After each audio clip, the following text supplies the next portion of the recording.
It was a cold, foggy evening in the quiet town of Ravenswood. The streets were empty, and the only sound was the distant ticking of the old clock tower. Detective Arthur Blake sat in his cozy office, sipping on a cup of steaming tea. The room was filled with the smell of old books and tobacco. Blake was known as the best detective in town, solving cases that left others scratching their heads. Just as he was about to call it a night, there was a sharp knock on the door. A young woman, dressed in a long black coat, stepped inside. Her face was pale, and her hands were trembling. "Detective Blake, I need your help," she said in a shaky voice. "Something terrible has happened." Blake gestured for her to sit down. "Calm down, miss. Tell me everything."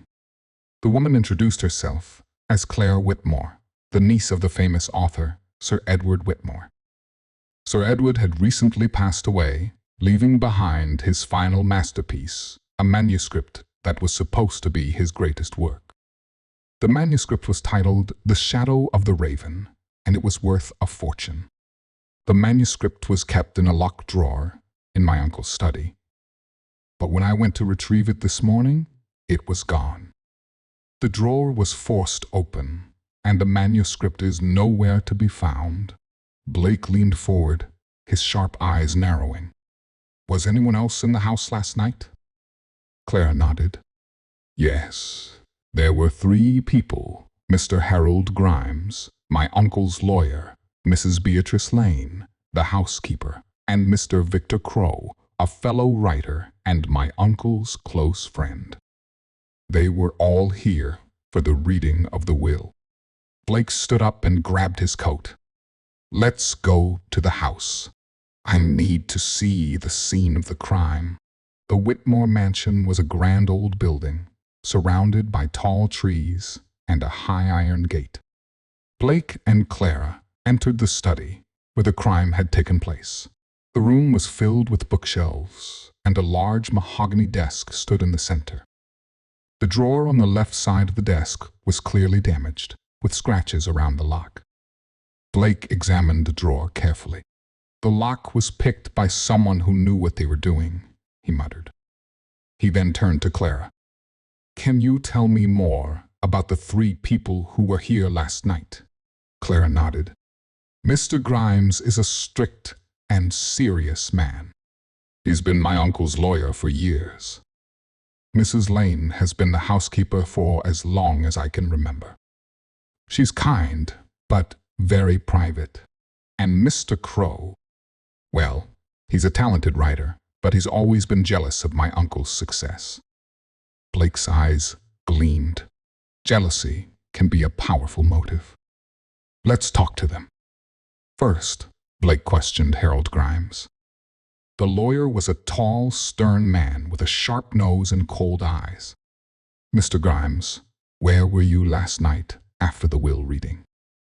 Blake asked. "I went straight to my room," Grimes replied. "I had no reason to steal the manuscript. I'm a lawyer, not a thief." Next, Blake spoke to Beatrice Lane. The housekeeper was a small, frail woman with a nervous demeanor.